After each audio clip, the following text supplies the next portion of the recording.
Hello welcome back to my YouTube channel. So ಇವತ್ತೇನಪ್ಪ special ಅಂತ ಅಂದರೆ, ಇವತ್ತು ನಮ್ಮದು ವೆಡ್ಡಿಂಗ್ ಆ್ಯನಿವರ್ಸರಿ. ಮದುವೆ ಆಗಿ 2 ವರ್ಷ ಹೇಗೆ ಹೋಯ್ತು ಅಂತಲೇ ನಿಜವಾಗ್ಲೂ ಗೊತ್ತಾಗ್ತಿಲ್ಲ. ಮದುವೆ ಆಗಿದ್ದೇ ಹೆಚ್ಚು ಖುಷಿ ಅಂದರೆ ಇನ್ನೂ ನಮ್ಮ ಪಾಪು ಬಂದಿದ್ದು ಇನ್ನಷ್ಟು ಖುಷಿ ತಂದಿದೆ ನಮ್ಮ ಜೀವನದಲ್ಲಿ. ಸೊ ವೆಡ್ಡಿಂಗ್ ಆ್ಯನಿವರ್ಸರಿ ಸ್ಪೆಷಲ್ ಆಗಿ ನಾವು ಬನ್ನೇರುಘಟ್ಟ ಹೋಗೋಣ ಅಂಥೇಳಿ ಪ್ಲ್ಯಾನ್ ಮಾಡಿದ್ವಿ. ಮನೆಗೆ ಎಲ್ರಿಗೂ ಲೀವ್ ಇರೋದ್ರಿಂದ ಬನ್ನೇರುಘಟ್ಟ ಹೋಗೋಣ, 1 ಡೇ ಔಟಿಂಗ್ ಅಂಥೇಳಿ ಹೊರಟಿವಿ.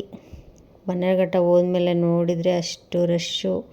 ಮೇ 1 ಲೀವ್ ಇರೋದಕ್ಕೂ ಅದಕ್ಕೂ ಎಷ್ಟು ರಶ್ ಇದೆ ಅಂದರೆ ತುಂಬ ಜನ ಇದ್ದರು ಫ್ರೆಂಡ್ಸ್.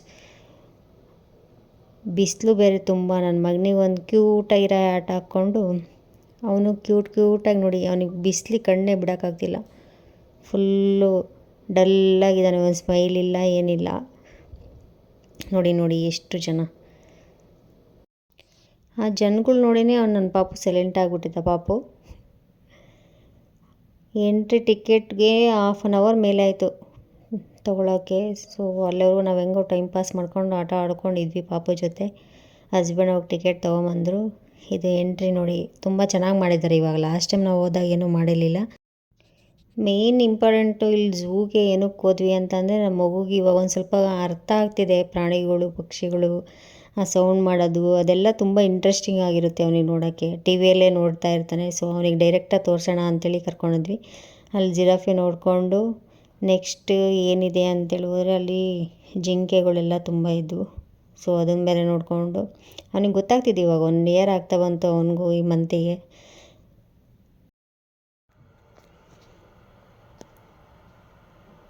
ನೋಡಿ ನಮ್ಮ ಫ್ರೆಂಡ್ಸ್ ಇದ್ದಾರೆ ಇಲ್ಲಿ.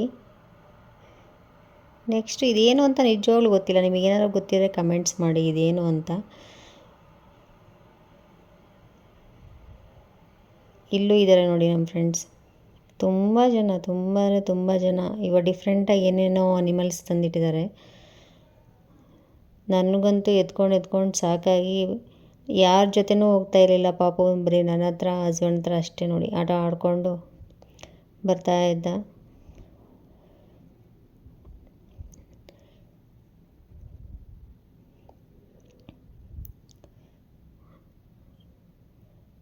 ಅವನಿಗೆ ಫುಲ್ಲು ಬಿಸಿಲಿಗೆ ಇರಿಟೇಷನ್ ಆಗಿಬಿಟ್ಟಿದೆ. ಅವನಿಗೆ ತುಂಬ ಬಿಸಿಲಿತ್ತು.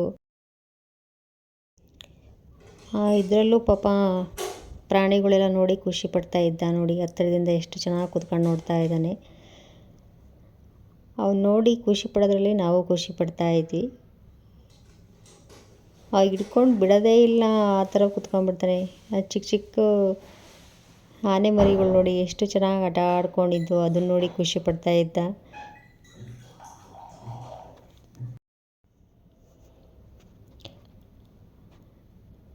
ನೆಕ್ಸ್ಟು ನಮ್ಮ ಗುಂಡ ಇದ್ಬಿಟ್ರೆ ಅವನಿಗೆ ಇನ್ನೂ ಖುಷಿನೇ. ನೆಕ್ಸ್ಟ್ ಬರ್ಡ್ಸ್ ಕಡೆ ಬಂದ್ವಿ. ಇಲ್ಲಿ ಡಿಫ್ರೆಂಟ್ ಗಿಳಿಗಳೆಲ್ಲ ಇದ್ದು ಅವು ಮಾಡೋ ಸೌಂಡ್ಗಳಿಗೆ ಅವನಿಗೆ ಕ್ಯೂರಿಯಾಸಿಟಿ ಫುಲ್ಲು. ಎಷ್ಟು ಚೆನ್ನಾಗಿ ಅಬ್ಸರ್ವ್ ಮಾಡ್ತಾ ಇದ್ದ. ನೆಕ್ಸ್ಟು ಸಫಾರಿಗೆ ಹೋಗೋಣ ಅಂತ ಬಂದರೆ ಕತೆ ನೋಡಿ ಇಲ್ಲಿ ಎಷ್ಟು ಕ್ಯೂ ಇದೆ ಅಂತ ಅಂದರೆ ಸಾಕಾಗೋಯ್ತು. ಅಲ್ಲಿಗೂ 1 ಅವರ್ ವೆಯ್ಟ್ ಮಾಡಿ ಸಫಾರಿ ನೋಡೋಣ ಅಂತ ಗಾಡಿ ಹತ್ತಿದ್ವಿ. ನೆಕ್ಸ್ಟ್ ನೋಡಿ ಪಕ್ಕದಲ್ಲೇ ಅಲ್ಲೇ ಆನೆ ತುಂಬ ಹತ್ತಿರದಿಂದ ಕಾಣಿಸ್ತಾ ಇತ್ತು. ಅಲ್ಲೂ ಮರಿ ಆನೆಗಳು ಚಿಕ್ಕ ಎಷ್ಟು ಚೆನ್ನಾಗಿ ಆಟ ಆಡ್ಕೊಂಡಿದ್ದು, ತುಂಬ ಹತ್ತಿರದಿಂದ ಕಾಣಿಸ್ತಾ ಇತ್ತು ನಮಗೆ. ಸ್ವಲ್ಪ ಆನೆಗಳು ಅಷ್ಟೇ ನೋಡಿದ್ದು. ಮೇನ್ ಇಂಪಾರ್ಟೆಂಟು ಹೋಗೋಕ್ಕೆ ಸಫಾರಿಗೆ ಅವನೇ ರೀಸನ್ನು. ಮಗುಗೆ ಹತ್ತಿರದಿಂದ ಹುಲಿ, ಸಿಂಹ, ಚಿರತೆ ಅದೆಲ್ಲ ತೋರಿಸ್ಬೋದು ಅಂಥೇಳಿ. ಅವನಿಗೆ ಹೋಗ್ತಾ ತಣ್ಣಗೆ ಗಾಳಿ ಬರ್ತಾ ಇತ್ತ, ಚೆನ್ನಾಗಿ ಮಲಗಿಬಿಟ್ಟ. ಅವನೇನು ನೋಡಲೇ ಇಲ್ಲ. ಅದೇ ಬೇಜಾರಾಗೋಯ್ತು ನಮಗೂ. ನಾವಂತೂ ನೋಡಿ ತುಂಬ ಎಂಜಾಯ್ ಮಾಡಿದ್ವಿ. ಇದು ನೋಡಿ ಹಿಂಗಿದೆ ವೈಟ್ ಟೈಗರ್. ನೆಕ್ಸ್ಟ್ ಎಲ್ಲ ಮುಗಿಸ್ಕೊಂಡು ಹೊರಗಡೆ ಬಂದ್ವಿ. ಅಷ್ಟೊತ್ತಿಗೆ ಫುಲ್ ಮಳೆ ಮೋಡ ಆಗಿತ್ತು. ನೆಕ್ಸ್ಟು ಹೋಟೆಲ್ಗೆ ಹೋದ್ವಿ. ಅಲ್ಲೂ ಸುಮ್ಮನೆ ಇರಲಿಲ್ಲ ನೋಡಿ. ಟೇಬಲ್ ಮೇಲೆ ಕೂತ್ಕೊಂಡು ಎಲ್ಲರ ಹತ್ರ ಆಟ ಆಡಿಕೊಂಡು ಕೆಳಗಡೆ ಬರೋಕ್ಕೆ ರೆಡಿ ಇಲ್ಲ. ಟೇಬಲ್ ಮೇಲೆ ಕೂತ್ಕೊಳ್ಳೋದು, ಆಟ ಆಡೋದು, ಎದ್ದು ನಿಂತ್ಕೊಳ್ಳೋದು, ಬರೀ ಇದೇ ಮಾಡ್ತಿದ್ದೆ. ಮಕ್ಕಳು ಆ ಥರ ಆಟ ಆಡ್ಕೊಂಡಿದ್ರೇ ಚೆಂದ ಅಲ್ವಾ.